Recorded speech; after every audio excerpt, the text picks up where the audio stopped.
일본은 한국이 앞서는 것을 절대 용납하지 않는다. 2년 전 수출 규제를 넘어서는 최후의 발악이 있을 것이다. 한 일본 전문가의 진단입니다. 니혼 게이자이 신문은 지난달 한국과 일본의 군사력에 대한 장문의 기사를 실었습니다. 제목은 일본은 이제 한국이 더 나은 방어 전략을 갖고 있다는 것을 인정해야 할 때이다입니다. 한마디로 한국이 국방력으로 일본을 넘어서고 있다는 것입니다.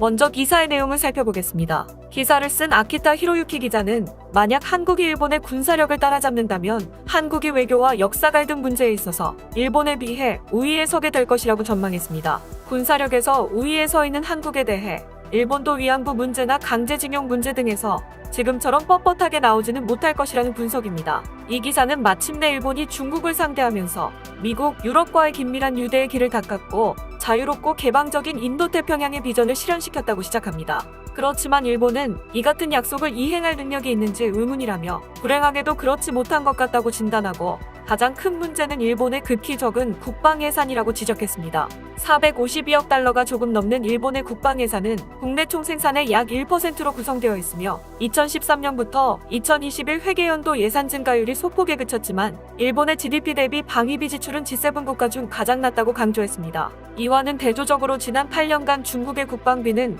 일본의 4배까지 증가하면서 경제적 파워 외에도 엄청난 군사적 영향력을 갖게 됐으며 북한은 핵보유국이 되었고 러시아는 아시아에서의 군사력을 계속 증강시키고 있다는 것입니다. 니혼 게이자이 신문은 중국, 북한, 러시아 등 핵 강국에 둘러싸여 있는 일본은 세계에서 가장 위험한 곳에 위치해 있다는 유럽 외교관의 발언을 소개하고 있습니다. 또한 일본은 2012년부터 2020년까지 아베 신조 전 총리의 임기 동안 안보체제를 대폭 강화하고 미국과 동맹국과의 공조를 강화했으며 2013년 국가안전보장회의를 일본 외교안보정책의 지휘기지로 만든 데 이어 2016년엔 야당의 강력한 반대에도 불구하고 특정 조건 하에서 미국과의 집단적 자위권을 부여하는 국가보안법을 제정하는 등 일본이 국방력 강화에 힘을 쏟은 부분에 대해서도 설명하고 있습니다. 그럼에도 현재의 국방 예산으로는 군사력을 얼마나 향상시킬 수 있을지 의문이라며 과거 미국이 유일 초강대국일 때는 문제가 없었지만 아시아에서는 미군이 더 이상 중국군보다 우위에 있지 않다는 미국 방부 고위관리의 말을 전하고 있습니다.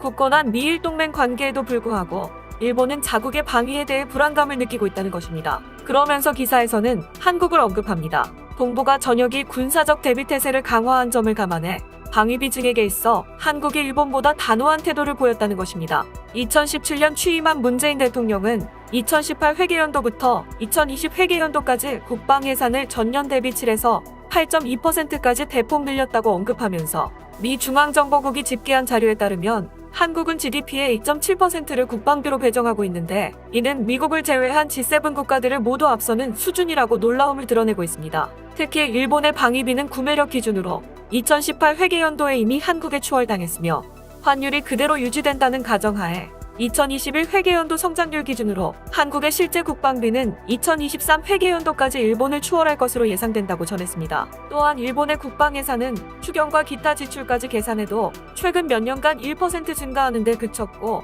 복잡하게 계산하지 않더라도 일본과 한국의 지출 격차는 계속 벌어질 것으로 보인다고 전망했습니다. 물론 아베 총리를 포함한 일본 지도자들은 일본이 방위비 지출에서 한국보다 뒤처진다는 것을 잘 알고 있으며 실제로 일본 정부와 자민당 관계자들에 따르면 아베 총리가 집권하던 시절 총리실에서 비밀리에 이 문제가 논의되기도 했다는 것입니다. 이어서 일본은 수년간의 경기 침체로 국방 예산을 늘릴 수 없는 심각한 재정 상황을 초래했는데 예를 들어 2021 회계연도의 일본의 세수는 57조 엔에 불과해 연간 예산 106조 6천억 엔에 비해 턱없이 부족한 상황이고 또한 일본 연간 예산의 70%가 사회보장 비용과 부채 서비스 비용 및 지방정부 보조금에 사용되고 있으며 국가 GDP 대비 부채 비율 265%는 이탈리아, 미국을 크게 앞지르며 선진국 중 단연 최고를 기록하고 있다고 지적했습니다. 일본의 긴축 재정 상황을 감안할 때 일본이 국방 예산을 빠르게 늘리기는 쉽지 않을 것이고 고령화가 빠르게 진행 중인 한국도 비슷한 문제에 직면해 있지만 실제로는 일본보다 국방력에 훨씬 더 많은 돈을 지출할 계획이라며 일본과의 차이를 설명했습니다. 기사에서 거창하게 인도태평양과 중국과 러시아, 북한 등을 언급하고 있지만 결국 기사의 핵심은 국방력에서 한국에 뒤지게 된다는 경고를 하고 있습니다. 자신을 포함한 많은 일본인들은 한국의 외교 정책에 비판적인 경향이 있으며 일본인들은 종종 한국이 중국에는 유연하고 북한에 관대하며 전략이 부족하다고 경멸한다면서 하지만 일본은 이제 한국의 행동에 신경 쓰기 전에 일본의 안위에 대해 걱정해야 한다며 적어도 방위비 지출에 관해서는 한국의 전략이 일본보다 더 합리적인 것 같다고 분석했습니다.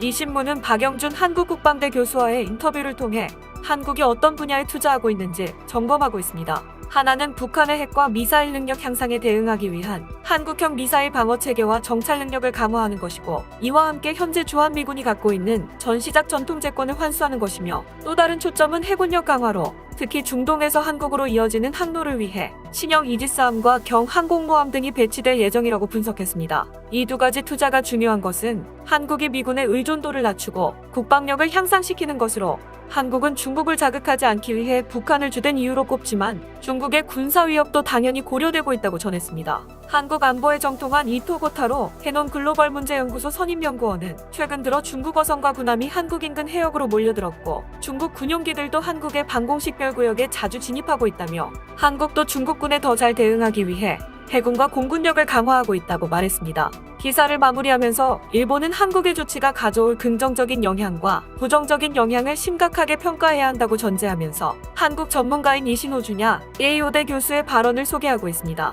그는 한국이 앞으로 몇 년 동안 동맹국으로 남을 것이라는 가정하에 약하고 불안정한 한국보다는 강하고 안정적인 한국이 일본에 더 유리할 것이라고 말했습니다. 하지만 군사력에서 일본을 추월한다면 외교와 역사 문제에서 한국이 일본보다 우위에 설 것으로 보인다며, 일본은 불필요한 도발을 피하고 조용히 방위비 투자를 계속하는 것이 최선이라고 끝을 맺고 있습니다. 일본은 아베 신조 전 총리 시절부터 한국에 뒤져서는 절대 안 된다면서 국방비 증액을 시도해왔습니다. 그러나 사회보장비에 대한 엄청난 지출 부담 때문에 국방비를 증액할 여유가 없었다는 평가입니다. 참고로 일본은 1년 예산 중 3분의 2가 사회보장비와 국채이자 지급으로 사라지는 상황입니다. 호사카 유지 세종대 교수 역시 이혼케이자의 신문에 이 기사를 언급하면서 한국이 일본의 군사력을 따라잡는다면 한국이 외교와 역사 갈등 문제에 있어서 일본에 비해 우위에 서게 될 것이다라고 진단했습니다. 호사카 유지 교수는 국가의 힘은 경제력, 지식, 기술력, 국방력 등의 합체로 결정된다며